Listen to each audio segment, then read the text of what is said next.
Okay. I guess I should talk for a little while. Oh, I need to clean off my windshield too. To the next gas station. I am in Eagle, Colorado. Just finished up some lunch and headed back to Route 6. I came down from the mountains in Steamboat Springs and I'm going to go over the couple of days all the way out to Grand Junction on Route 6. So that'll be a long chunk of time.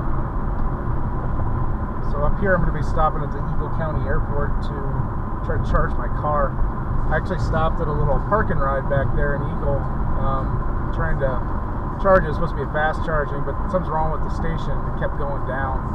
I was able to restart it twice, but then it just kept messing up. So that's off. So here's the gas station right here. I'm gonna clean my windshield real quick. Maybe get some gas too, because I do need some gas. Let's see. Do they have the? They don't have the things. No. Let me go up to the next gas station. Oh, there was one up there. Yeah. Okay, let me go there.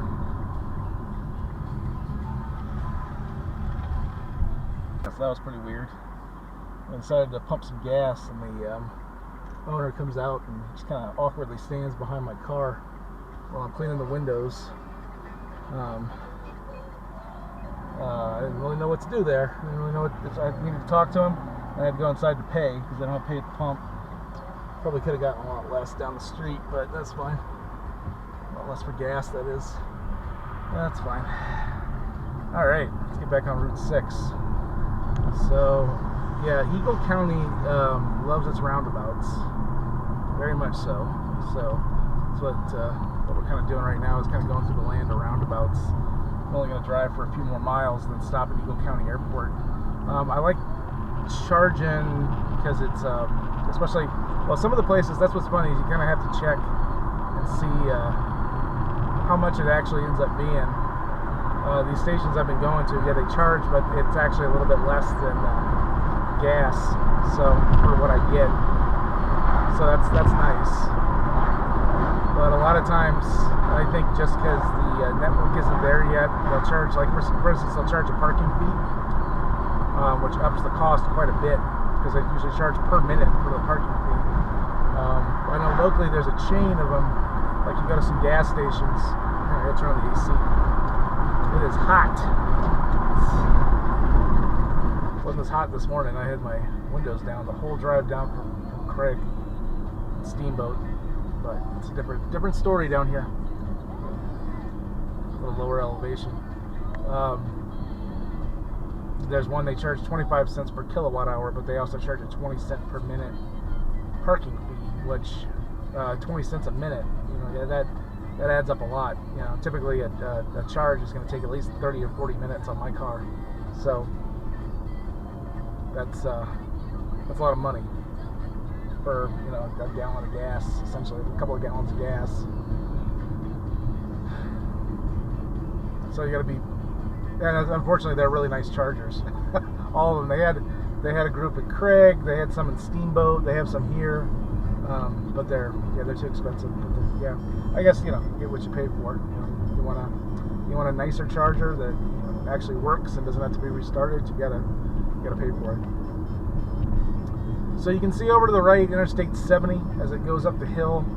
Interstate 70 parallels Route 6 pretty much from, I don't remember the name of the town, like Empire is where it gets on.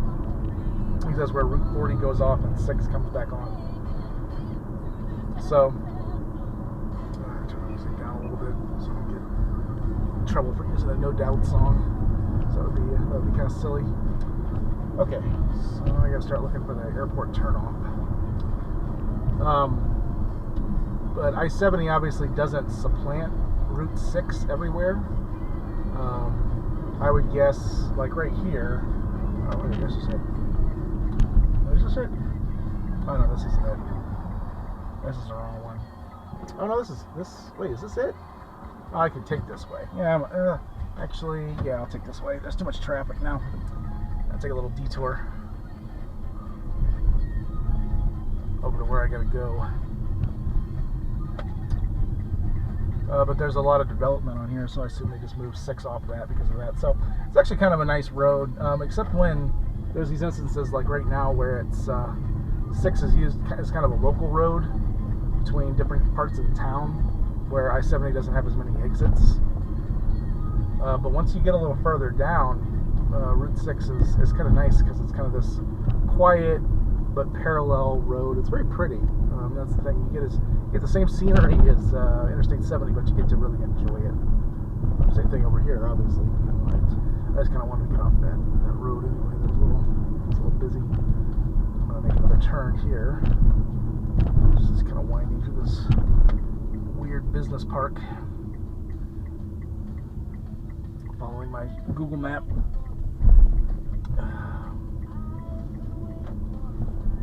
Nothing terribly interesting about the route. It mostly follows its original routing, at least from what I know about it, all the way to Glenwood. In Glenwood, it jumps on the interstate, and the original routing kind of keeps going until it just sort of dead ends. I drove that a couple of years ago. There's nothing really that interesting about it. And how it ends, it actually sort of hits a hill, and Interstate 70 kind of curves into it. So that's how the dead end works. Okay, so almost at Eagle County Airport. I'm just going to be sitting in the car for a few minutes, looking at stuff. I think this is where I need to go to. Oh, shoot. Is this it? No. Oh, wait. No. This isn't it. Okay. Not that I'm lost or anything. Okay, yeah, I gotta go a lot further down. Oh, man. Cannot catch a break on this traffic. Okay. That's what. So, I'm not gonna dog on Colorado too much, but man. And, you know, also it's July 4th weekend. Today's a holiday for a lot of people. For instance, I kind of wanted to go to the Glenwood Springs Library, but that was that's closed today because of because July 4th fell on a Sunday this year.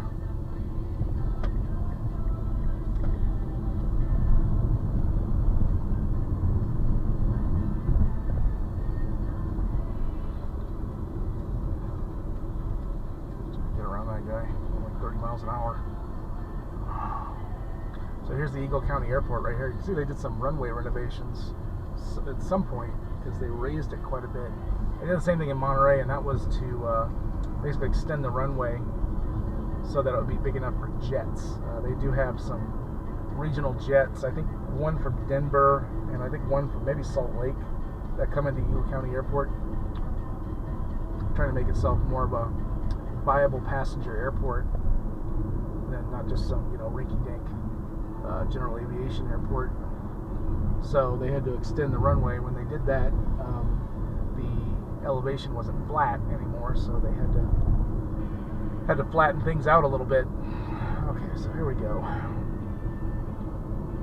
That was kind of cool to see, though. So, certainly a pretty airport. But yeah, if you come into this area, I think this is maybe one of the closer airports to Vail. I could be wrong. Maybe there's a Vail airport. I don't remember. Let's see if we can find. Oh man, there's a lot of people here. Let's see if I can find an EV. There should be some EV parking around, kind of towards the front of this lot. These might be people that all work here too. Yeah, this is oh yeah, Jet Valley Center. I think I gotta get past the rental car.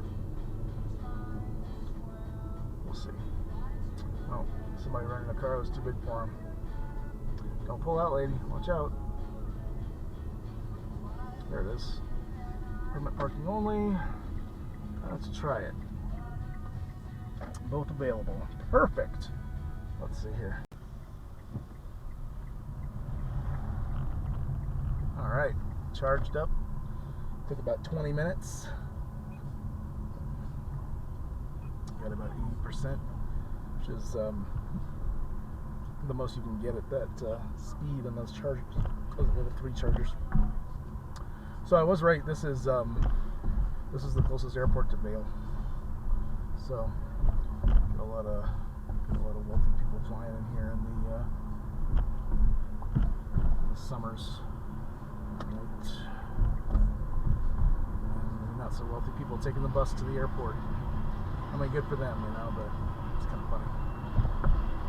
You know, I'm not criticizing. I've taken a bus to many airports. Austin. Where else? San Diego.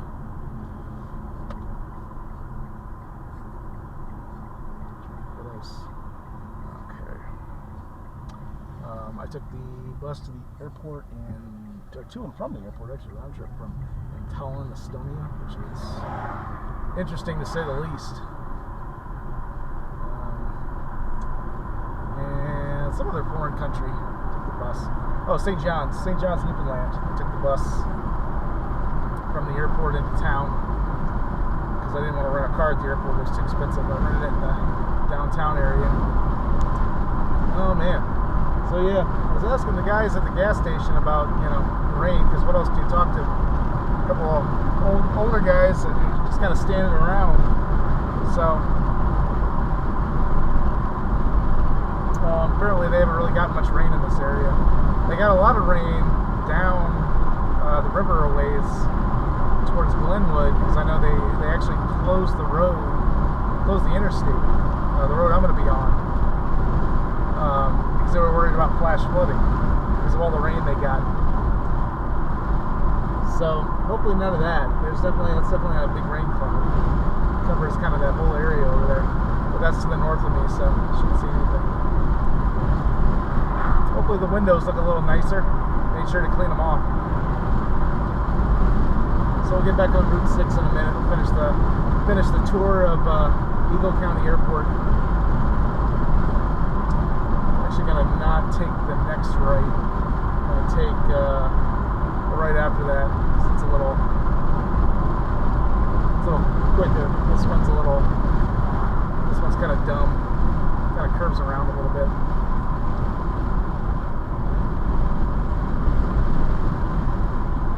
So this is kind of the end of the little towns. We're coming up on Gypsum. Gypsum's, you can tell the status of a town in Colorado by whether or not they have a brewery. You know, I like going to breweries. So Eagle, Colorado, the town I was in before, has 2 breweries. Gypsum has, or Glenwood Springs has 2. Glenwood Springs is also a pretty big tourist destination, but they have 2, and yeah, Gypsum has 0. So you can kind of tell what kind of town you're coming into. Man, that is a really nice. What is that? Howard Head Sports Medicine. Oh, is this a college? Huh. Oh, that was really nice looking. Let's see what this is. Town of Gypsum Center Recreation Center. Wow. Okay, I don't know. Maybe there is some money here. Maybe somebody just donated some. Yeah, like right here. Is this a library? This can't be just a library. This is huge. Oh, it's a high school. Okay, that makes more sense. The Eagle Valley Devils. Nice. Okay, so here's Route 6 again. You can see there is no marking indicating it's Route 6. This is pretty common in this area. It's just this sort of side road that leads you to, oh, there we go. No, it's the name of the street. The name of the street is US 6. So we got something at least. So that was pretty much Gypsum right there.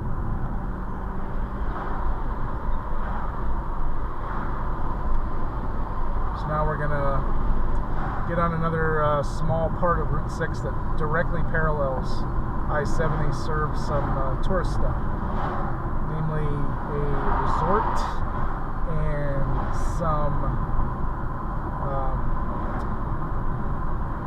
tubing stuff. So I guess that's why it's called Gypsum, because there's a gypsum quarry here. I guess that makes sense. It's going to be gypsum in the town of Gypsum, just like the town of Marble, which is a little bit south of here. That's where the big marble quarry is. So you can see right there, it says frontage road. As far as I know, that frontage road is actually Route 6. It is officially named I-70 Frontage Road on the maps, but again, I believe this is actually Route 6, and you can see there's no Route 6 markers over here. But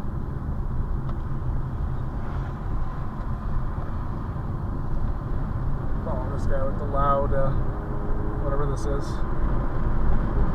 Oh man.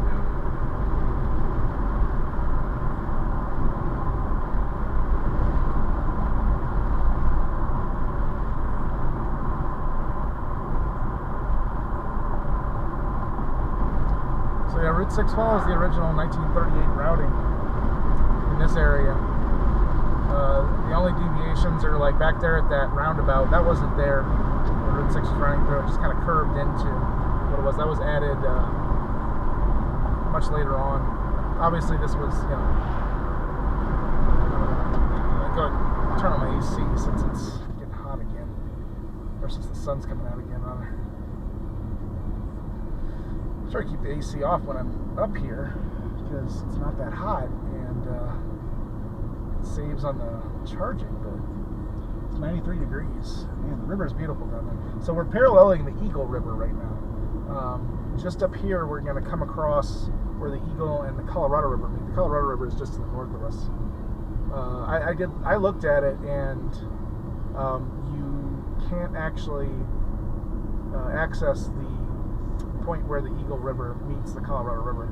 It's I don't think you can even walk over to it, but it's back on private property. It looks like railroad property actually, because you kind of got to walk on the railroad track to get to it. So fortunately, I won't be able to do that. That's too bad. I like being able to see where rivers meet.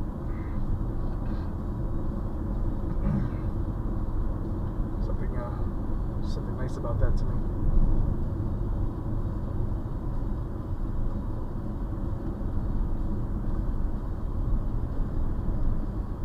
Big group of people on the side of the road here are accessing the Eagle River.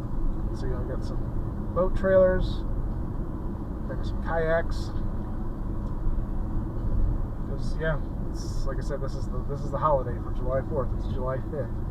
Since July 4th was on a Sunday, everybody's taken out.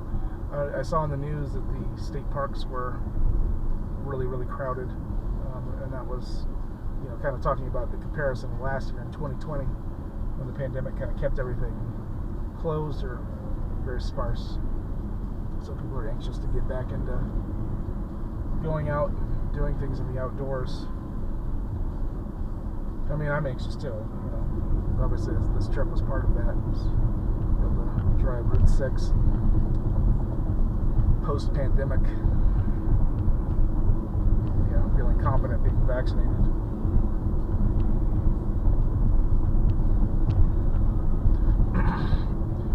So, and I can't really see it right now, but there's a train running on the tracks over to the left, on the other side of the river. There it is. I don't know if that's going to show up on the camera. But, so that's, where is that? Yeah, that's on the other side of the river. So, that's the main line, the Union Pacific, through Colorado. But, typically, it's going to have oil. And I see at the back, it's got oil. Looks like maybe at the front. It's not a very long train. What is that? 6? I gotta watch this guy in front of me. 11 cars, it looks like. 2 engines or 1 engine? 1 engine? 2 engines. So not a very large train, but the front looks like maybe some kind of paper or wood products, which would also make sense. But I don't know that people really realize how much oil production there is in Colorado. There's a lot of fracking, especially in this region, the western part of Colorado. Not so much in the eastern. Well, in the eastern too. I shouldn't say that. There's a lot of oil activity outside of Denver. Oil and natural gas, that is. So a big way to ship all that oil and natural gas is railroad. So it's what you see a lot. Whereas in Utah, especially along US 6's route, because it goes through Utah's coal country, you see a lot of coal